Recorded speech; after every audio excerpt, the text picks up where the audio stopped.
This is the Chamber Chat Podcast, the show dedicated to chamber professionals to spark ideas and to get actionable tips and strategies to better serve your members and community. Hello, Chamber Champions. Welcome to Chamber Chat Podcast. I'm your host, Brandon Burton, and it's my goal here on the podcast to introduce you to people and ideas to better help you serve your chamber members and your community. Our title sponsor for this episode is Bringing Local Back. Remember when your community could turn to a local TV station or newspaper for the latest updates and affordable ads? Those days may be fading, but the need for local connection remains. That's why we created Bringing Local Back, a game-changing platform that restores local visibility and advertising power to your community. It's more than just tech. It's about driving engagement and creating new revenue for your chamber. Ready to see the future? Visit bringinglocalback.com to schedule your demo today. This is the future of local commerce. Our guest for this episode is TJ Sullivan. After 3 decades as a top college leadership speaker, TJ Sullivan gave up his top airline status to become a chamber executive. TJ is currently the president and CEO of the Parker Chamber of Commerce and Foundation in Denver, Colorado area. He's received CEO of the Year honors from the Colorado Chamber Alliance. He graduated WACE Academy in 2023, and he also runs a Tuesday night bowling league. So, TJ, I'm excited to have you with us today on Chamber Chat Podcast. I'd love to give you an opportunity to say hello to all the Chamber champions who are out there listening. And hopefully I didn't steal your thunder, but share something interesting about yourself so we can all get to know you a little better. Well, hello everybody. I was teasing Brandon before we got on here that he's probably done 8,000 of these interviews and he finally got to the dregs. So it's nice to be here and greetings from Colorado, where it's 68 degrees and sunny today. So in December, yeah. And you put some pressure on me to say something interesting about myself. Okay, so here's my favorite one I tell at parties. I ate at the very first Chipotle on the very first day it was open. I was working at the time at the University of Denver, and Steve Ells famously opened the Chipotle literally across the street from my office. And we thought, oh, look, a cute new burrito place. Let's go check it out. And oh my God, I wish I'd quit my job immediately and gone to work for him. I think his net worth is now $500 million. So God, wow. Man, if I had only known, but I went back to my white collar job across the street and felt sorry for the people putting burritos together. Those people are probably billionaires by now. So yeah. That is pretty cool, though. First day, first Chipotle. That's something. Yeah, if you go into any Chipotle back by the restrooms, you'll see a picture of the very first Chipotle, and you can just picture me walking in there the first day, going, chicken or steak. That's right. Hopefully, you made a journal entry that day. But... Yeah, exactly. July of 1993. Good Lord, I'm old. Right. Yeah. Well, tell us a little bit about the Parker Chamber of Commerce. Give us an idea of size, staff, budget, scope of work to kind of set the stage for our discussion today. Sure. So like back around my 50th birthday, I decided I just couldn't travel. Like I had been traveling 200 nights a year for almost 3 decades. And I was looking for a job here in Denver where I could sleep in my own bed and have a more normal life. I got a job at the Superior Chamber, which is up in Boulder County, up close to Boulder. A one-person show in a cubicle, doing literally everything. Did that for 2.5 years, and then COVID hit, and we actually did really well during COVID. Surprisingly, we were one of the few chambers in Colorado that grew significantly during COVID. And then the folks down in Parker needed a CEO, so they recruited me down there. So Parker is about 20 miles southeast of Denver. If you imagine the Denver metro area as a clock face, I used to work up at 11 where Boulder is. Now I work down at 5 where Parker is, in very red Douglas County, and I'm a nice Denver blue guy. So that was kind of interesting to be recruited down there. But they hate being lumped in as a Denver suburb, but as growth continues to happen, it's just sort of inevitable that we're becoming this affluent Denver suburban, exurban type of a city. They still like to think of themselves as something very unique and separate from Denver, but the Denver influence is there. Very small business ecosystem. It's we don't have a lot of big corporations, manufacturers. It's sort of got a bedroom community type of feel to it.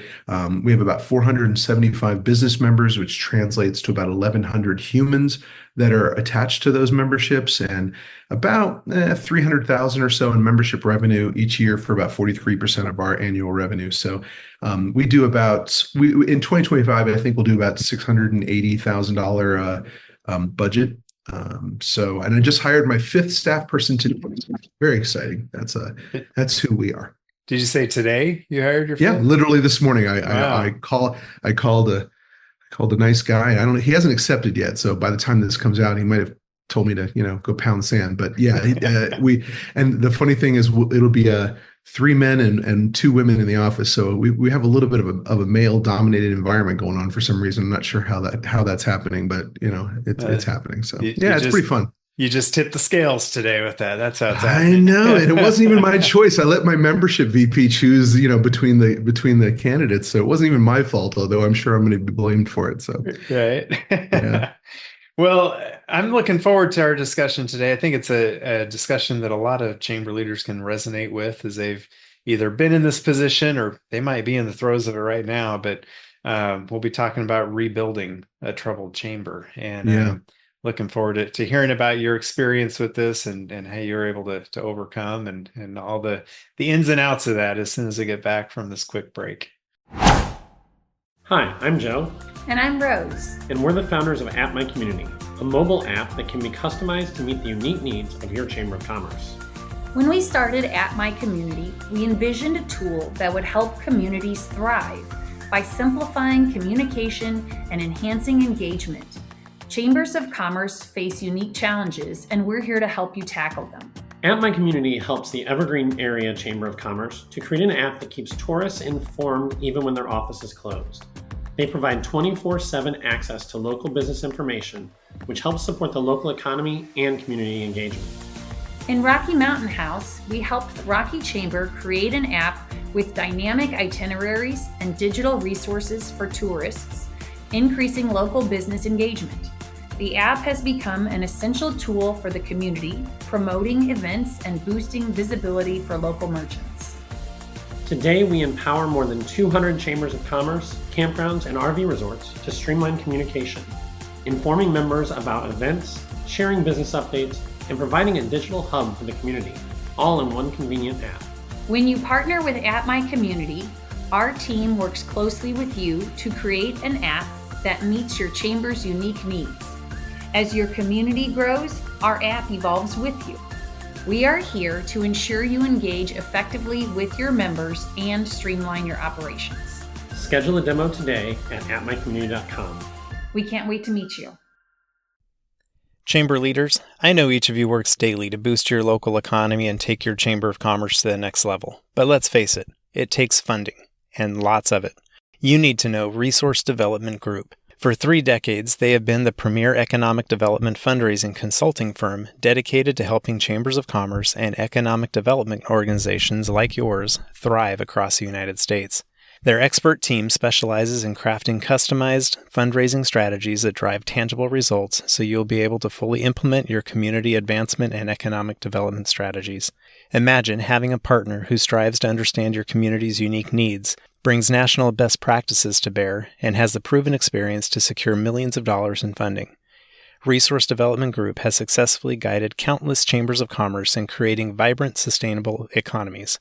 With their comprehensive suite of services, from campaign planning and execution to investor engagement management to best practice studies, RDG takes the guesswork out of fundraising. You'll receive personalized support and innovative solutions that make a real impact. Don't just take my word for it. Chambers of Commerce and EDO executives nationwide have praised RDG for their dedication, professionalism, and impressive track record of raising over $2 billion for their clients. Ready to see what Resource Development Group can do for your chamber? Visit them at rdgfundraising.com to learn more. Elevate your community, strengthen your chamber, and unlock new possibilities with Resource Development Group by your side. They build organizations that build communities. All right, TJ, we're back. As I mentioned before the break, we're talking about rebuilding a troubled chamber. Yeah. And sounds like maybe this might be something that you've had some experience with at one point or another, but yeah, it might be something close to home for you. But tell us what's your experience been like? And I know everybody has their own story of the Yeah. chambers as they've come into them and the approach they had to take.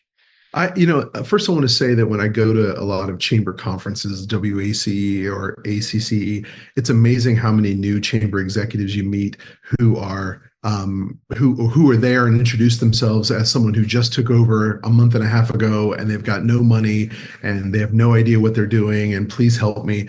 And so I see these people, these well-meaning people who are thrown into these impossible situations all the time.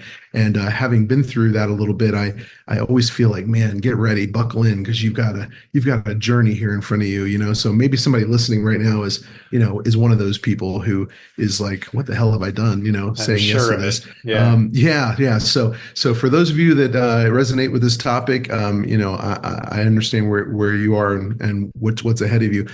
When I got to Parker, it had the Parker Chamber had gone through about 40 or 50 years of just boom and bust, boom and bust, boom and bust. And like a lot of chambers, it depended on who was in charge of the chamber and how they handled money and the economy and all the different things that affect, how chambers do. When I got to our chamber, we had about $110,000 total in the bank. 80,000 of that was encumbered.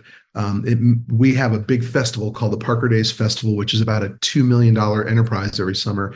Wow. And when COVID happened, the festival was canceled, but there was about, 100 grand that had been collected from vendors and different, businesses before COVID shut it down. So about $80,000 worth of those businesses said, you can hold on to the money unless you don't bring the festival back at some point, then we want our money back. So imagine basically having $100,000 in the bank and 80 of it, you can't Just touch tied up. or if you do, you're spending on the credit card. So the chamber had fired their entire staff except for one person who is now my VP of membership. And she basically cleaned house, stripped everything down to the studs. She saved the chamber. She got the annual budget down to less than $200,000 a year. She had found, so many storage units full of stuff that the previous executive had purchased. And it was just it was just a financial, she had managed to stop the hemorrhaging, but we had to rebuild and we had to decide if we were going to start that festival back up. Otherwise, we had to give that money back. So it was a pretty precarious situation. When I went in there even when I was up in Superior, same sort of thing. It was very, very small. It wasn't really in crisis, but it was very, very tiny. And there was a lot of ambition to grow it. So I guess because I started my own company and ran it for 16 years and bootstrapped the whole thing, I guess I just have an orientation toward I like to make money. I like money in the bank, and I like to be able to pay for what we're going to do. That's sort of my ethic, and so those are all good I'm attributes, by the way. Yeah. I am pretty ambitious when it comes to money. I'm not afraid to ask for money. I'm not afraid to charge a fair ticket price for something, and so I'm not timid about that kind of stuff.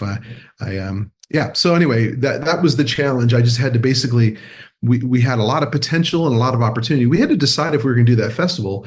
And and I had never done a festival before. Oh my God, we're talking like 40 carnival rides and 200 marketplace vendors and, dozens and dozens of food vendors, 3 stages. I didn't know. I had never done any of that. So it was crazy.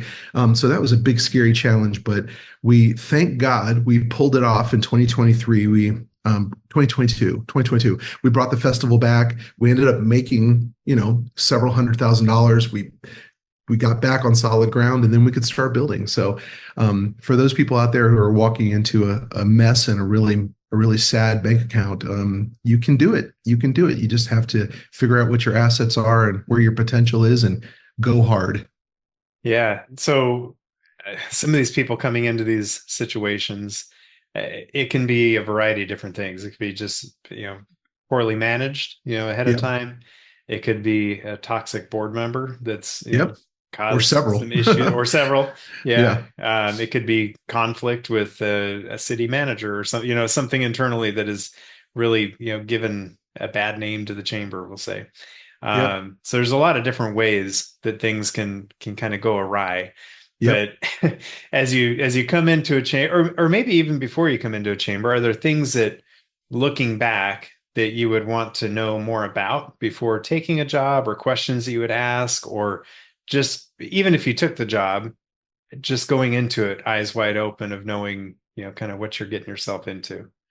Well, I think one of the keys for me when I took the Parker job was that the man who was hiring me, who was the chair of the board at the time, he was super sharp and very smart and very transparent. Um, and I liked his vibe and I trusted him immediately. I knew that the board was about half people that wanted to hire me and half that wanted to hire somebody else that was very different, very established, old school type of thing.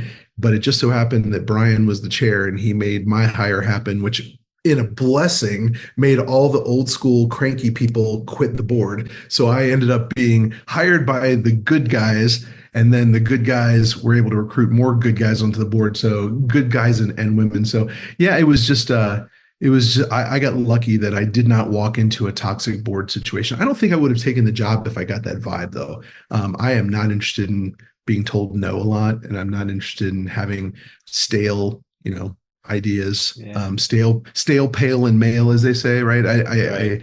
I'm a big booster of women business owners and minority business owners, and yeah, I want to see a lot of diversity in the membership and a lot of excitement and entrepreneurship. And fortunately, the person who hired me said to me, if you take this crazy job on, I promise you we'll support you. And that was key, man. I couldn't have done it without that. That is huge. Yeah. And having that supportive board, and being able to this pale, stale, and male, it's good to Yeah, be able to move away from that, have some of that diversity that represents the greater business community. That's the way to do it. right. Um, and to be able to have that confidence of the board chair to be able to say, hey, you take this and we'll support you. Um, I see those that take positions that are being micromanaged by their Oh board, yeah, yeah.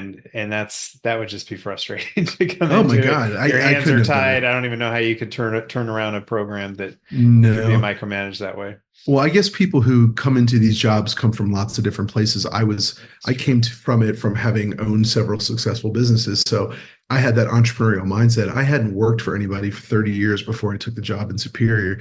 So I was, fortunately, they knew what they were getting when they hired me. They were not getting someone who was timid. They were getting someone who was fairly aggressive. So, they knew what they were hiring, and thank God they committed to that, right? I don't think I would have been a good hire for a lot of boards out there, who had a lot of ego wrapped up in things, because one of the first things I think you have to do when you have a troubled chamber that you're trying to get back on the right track, I think, is just to take a real hard data driven look at the events that you're doing. It's kind of funny that in Parker, one of the first things I did in the first 3 weeks I was there was I killed the town Christmas parade. I Ouch, Yeah, man. yeah. For some reason, it had fallen to the chamber to do this parade, and here we were in end of September, and I was like, "Show me the sponsors. Where's the money? Where's the numbers?" And like, it wasn't there, and I did my calculations, and I was like, "We're going to lose $60,000 that we don't have on this thing." So I killed the parade, and you can imagine how popular I was after doing that. I have people in downtown Parker who still aren't members of the chamber and still hate my guts for that. But in a twist of irony, here They we were are the big 3. sponsors, right?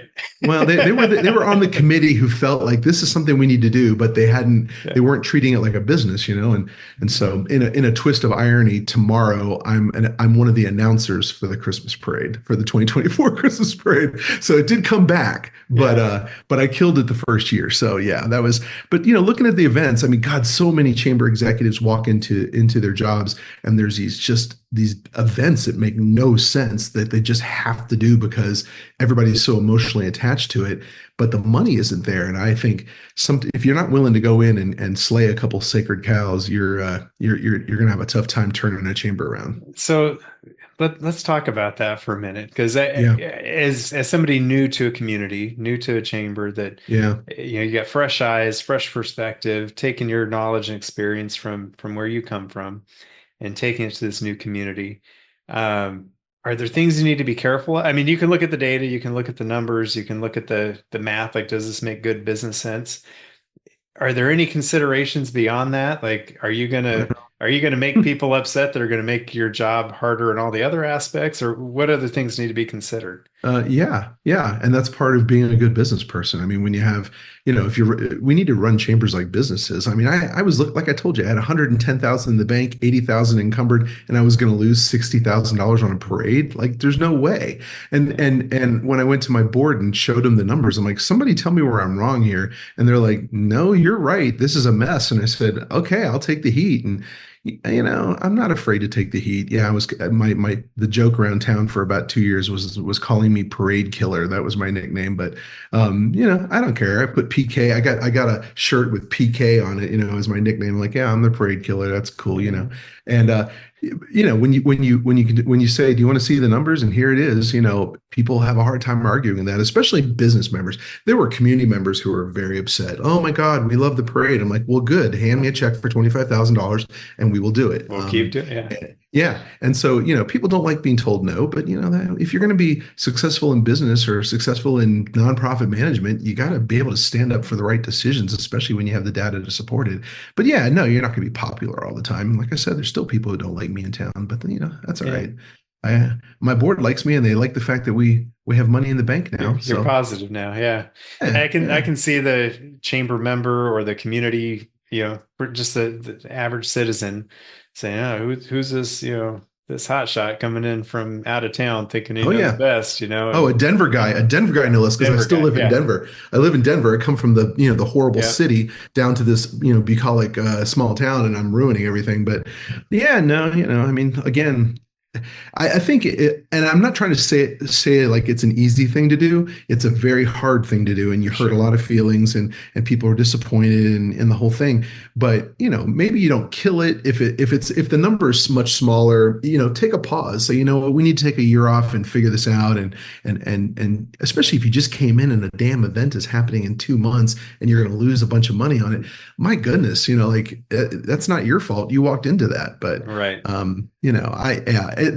I'm just putting that out there as a really hard thing to deal with, because when the event is over and it lost a bunch of money, they're going to look at you and go, how did this happen? Yeah. So are there other obstacles you had to overcome in coming in here in Parker or yeah, we had to right size our pricing. I mean, our pricing was a disaster, because speaking of not wanting to hurt anybody's feelings, there was a lot of fear of raising the cost of the membership. So I had to quickly, do a quick survey of what other chambers in the county especially were charging and make sure we were on parity. That's a simple way to drive in some income. And yeah, you lose a few members, but whatever. Everything goes up in cost. And if you work really hard to provide the value, then you don't hear that much about it. In fact, I'm raising my prices right now for 2025 by $30 at every level, and I haven't heard a peep. So I mean, and a lot of people would say $30. Like, how can you do that? Yeah, it can be scary as a chamber to raise your dues by $30, but when you talk about it, $30 for the year, like, really? Like, that's what we're crying about? Yeah, well, we made a big move also to moving to recurring billing. So we move all of those small members that $400 level or whatever that everybody has. It's the majority of their members. We've moved about a third of them to monthly charges. And the nice thing is it's taken off a lot of heat on renewals, because they automatically renew and keep going at $42 a month or whatever it is. So the recurring billing and taking some of the pain out of the renewal process is another really good move to do, because most of these struggling chambers are dealing with not enough staff to get done what needs to be done. And so if you can get people on a monthly credit card charge and get used to the cash flow implications of that, then that can be a really good strategy too. So that also makes it easier raising dues in the future. So instead of $42 a month, maybe it's $44 a month, and you're not going to miss $2. Yep. I mean, I think, another thing that we did that I think is important is I am a big what's the right word? A big critic of the commission-based membership person. I believe that if you're a membership organization doing membership right, is the most important thing you do. If you don't do that, then why are you even in business? So I believe in paying the membership person. If you're fortunate enough to have a membership person, I'm a big believer in paying them a competitive salary and moving on. Like this commission stuff and people rotating in and out every 3 months and selling bad memberships that aren't even real. I mean, I believe in having a well-paid membership person. My person at Parker is well paid. She's a rock star. She does amazing work. Everybody in town knows her. She's phenomenal.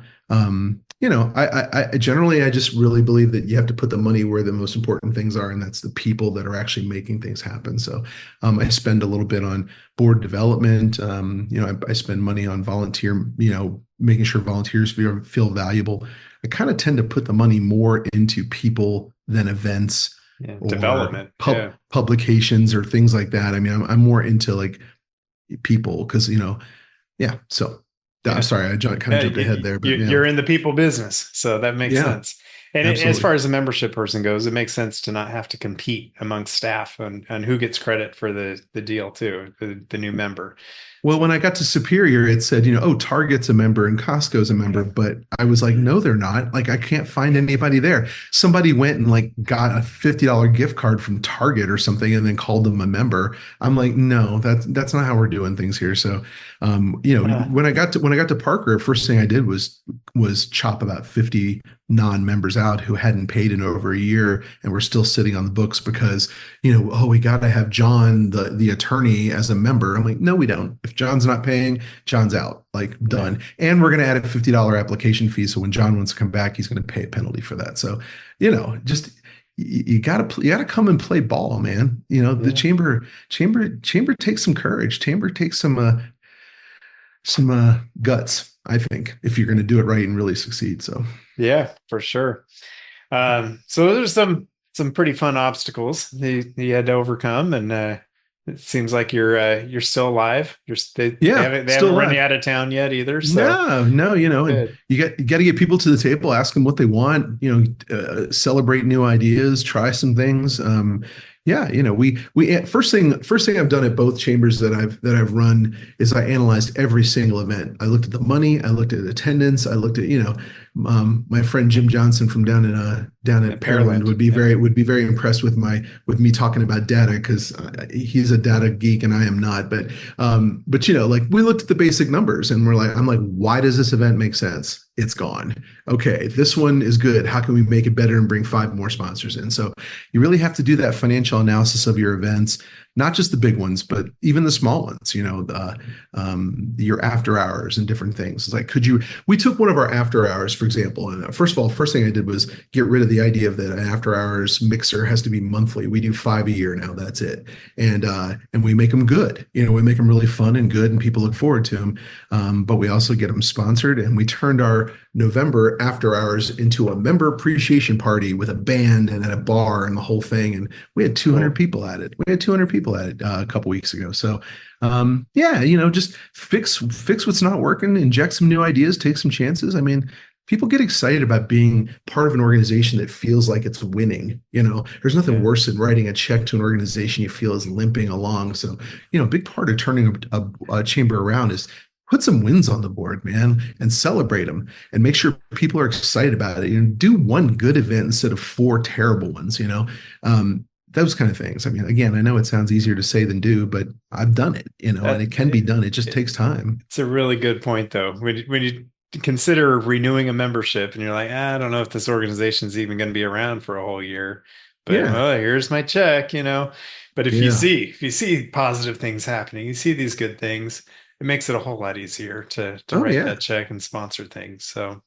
Well, people want to affiliate with winners. I mean, I know that sounds I sound like a basketball coach, but people want to affiliate with winners. You go to any college in this country and look at the football program. If they're winning, the stands are full. If they're losing, they're not. This is a basic here. So, I think it's really important. And then you have to put in like some good procedures, like at the Parker Chamber, I got rid of nobody goes for free. Nobody goes for free. Board members, if we have an event that costs $10, board members pay, everybody pays. Unless you're writing a sponsorship check, everybody pays. That was like an ethical change I had to put in place. They were used to like, oh, I'm on the board. That means I get free this, free that. Like, no more. We're not doing that anymore. So, some things like that too are really important to bring the integrity up of the organization. So. Yeah, I think that's good. Just updating policies, even just the way you approach things. It takes a bold stance. It takes some courage, like you were saying. It's not for the weak in heart, for sure. But I said you're still standing. They haven't run you out of town yet. So I think a big part of it too for me is I take care of my people. Our team is really loyal, and we all have a good time at the office. We don't have office hours. That's one of the best. I wish every chamber would do this. On the front of our door says staff available by appointment. And we might open on Tuesday at 8 o'clock. We might open at 10 o'clock. Our staff makes their own schedules. We give them lots of flexibility. We don't have office hours. People sometimes will drop by at 4:30 and go, oh, there was nobody at the chamber. I'm like, yeah, because we are not working at 4:30 on Thursdays. That's not what we do. So, those kind of things also, like be more like a modern business. Our staff doesn't work Fridays in the office unless we have an event. We work from home on Fridays, and boy, my staff loves that. Yeah, so, so we do some, what are the competitive businesses out there doing, and take lessons from what they're doing and replicate that. So we don't have a visitor center.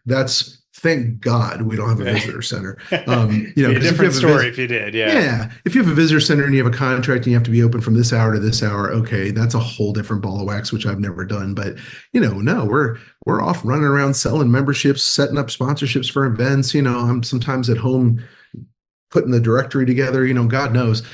We work where it makes sense, and we control our own schedules. And boy, that's done wonders for staff morale. And you treat people like adults, they act like adults, I always say. So building the team culture, but also being able to attract people where it fits their lifestyle to be able to work something like that, instead of you need to be clocking in now and can't leave until, and they've got kids or whatever else that they got to deal with. So some of my board members had a tough time with that policy that I put in place, but I was like, okay, well, you enjoy it. Why shouldn't my staff enjoy it? And, right. And, and then collect your data, and you've got your evidence to justify it. Yeah, and we're growing, and then you can make Jim happy too. So that's right. Yep. Well, TJ, for the chamber leaders listening who want to take their organization up to the next level, what kind of tips or action items, or just what would you encourage them to maybe try to work towards that goal of advancing to the next level? Well, I feel like I'm going to say something that a million people have said, but if you're a chamber executive, you need to make sure your board is investing in your growth and development. I cannot believe how many chamber execs don't go to things like WACE or ACCE or their state chamber association because they're like, oh, I can't afford a night at a hotel. You know what? You got to go to your board and say, you got to invest at least in sending me to something where I can interact with my peers, find out their best practices, find out what the new trends are, and invest in yourself and your chamber by going and learning something. Like I said, I was over 50 years old when I started this chamber thing. So I felt like I was, I came in with a lot of experience, but man, I had a lot to learn about what goes on. What the hell is chamber master? All these different things. And, I went to WACE, went to ACCE, asked a million questions, met some cool people, got some people that I could call on. Invest in that. It is one of the best things you have to demand from your board is that they find a couple grand to let you go to something where you can learn. And if they're not willing to do that, that tells you mostly what you need to know about where your board's priorities are. Because, there's so much benefit. I've never come back from one of those conferences without an idea that just dramatically affected the income bottom line. I always come back with ideas that change how we do things. And can I tell you one story that's really interesting? I went to a round table type thing at WAC one time, and everybody just went around, and the question was, what's the best thing your chamber does? And I'm like, it was a bunch of events and a bunch of different things. And one exec, and I wish I could remember her name, I don't think she's in the field anymore, she said, Well, we every 2 months or whatever, we just take, 6 or 8 of our members out for lunch and just do kind of a lunch with the CEO and just casually listen to them. And I was like, oh my God. And so I wrote that down and took it back and we instituted that. And we've been doing that for 2 years. And it has hugely impacted our sponsorships and our revenue and different things simply by going to lunch with a small group. And Yeah. boy, I never would have gotten that idea if I hadn't have gone to WAC. So, invest in your knowledge. You don't know everything. You certainly aren't expected to know everything. Go listen to people who've been doing this for a while. So, I'm so glad you gave that as the tip. That's really the root of why this podcast exists. Is I came across so many chambers that their boards wouldn't budget for career development for the chamber exec or any of the staff. And I saw the podcast as a way to be able to share best practices that didn't tap into their budget, right? And they get to hear from people like you that give that courage to approach your board, tell them you need this, you need to develop as a leader, you need the training that's offered at these different conferences, and it's well worth it for the organization. So I appreciate you giving us that tip because it resonates with me very well. The question I like asking to everybody I have on the show is, as we look to the future of chambers of commerce, how do you see the future of chambers and their purpose going forward? well, again, with the answer that I think everybody's probably saying, I think we have to be serious about advocacy.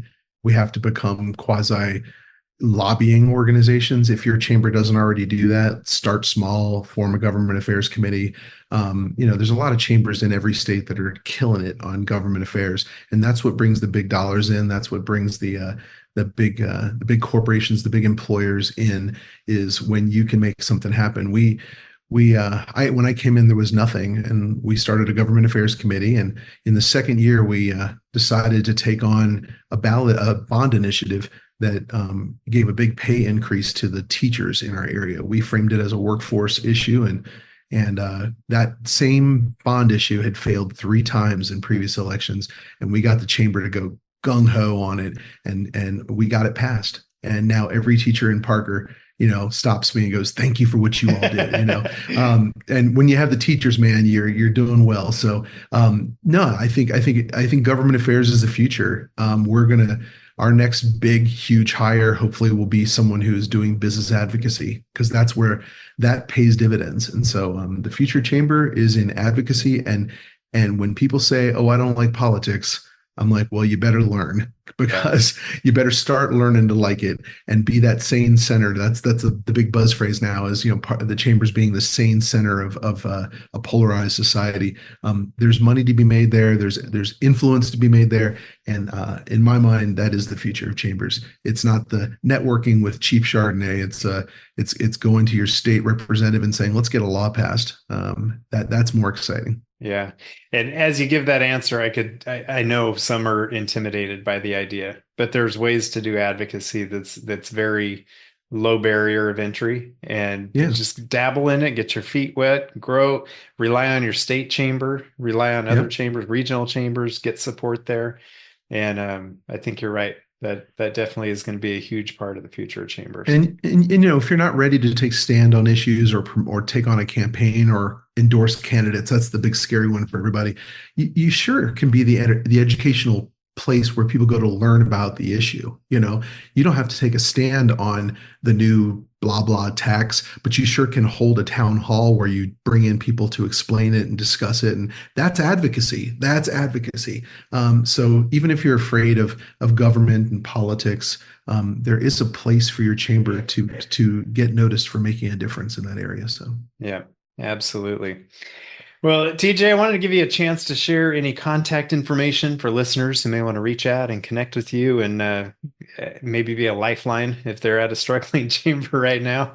Get some other tips and strategies. What would be the best way for them to reach out and connect with you? Well, LinkedIn is easy because it's just LinkedIn/TJ Denver. That's easy to find me there. Or I think the more fun way is on Instagram. My handle is Parker Chamber CEO, all run together.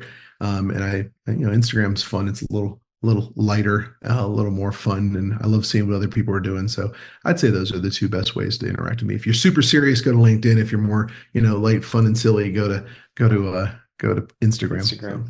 All yeah. right. We'll get those both your accounts linked in our show notes for this episode, so it'll make it easy to find. But And if I only get 2 new followers, I'm gonna let you know, Brandon, that this please do. podcast Please did do. not Yeah. generate the followership that I was hoping for as a huge social media influencer that I am. So no. That's right. Well, TJ, this has been fun. I appreciate you carving out some time and joining us today on Chamber Chat Podcast and getting real about some of your experiences and struggles and triumphs and things that you dealt with to overcome and to be where you're at now in your chamber career. I appreciate that and the support you're offering to others. If you are a chamber professional, please subscribe to Chamber Chat Podcast in Apple Podcasts, Google Podcasts, or Spotify. When you subscribe to Chamber Chat Podcast, new episodes will show up in your podcast app each week as they are released. If you're finding value in this podcast, please leave us a rating and a review in iTunes. But most importantly, please share Chamber Chat Podcast with your colleagues that are in the industry.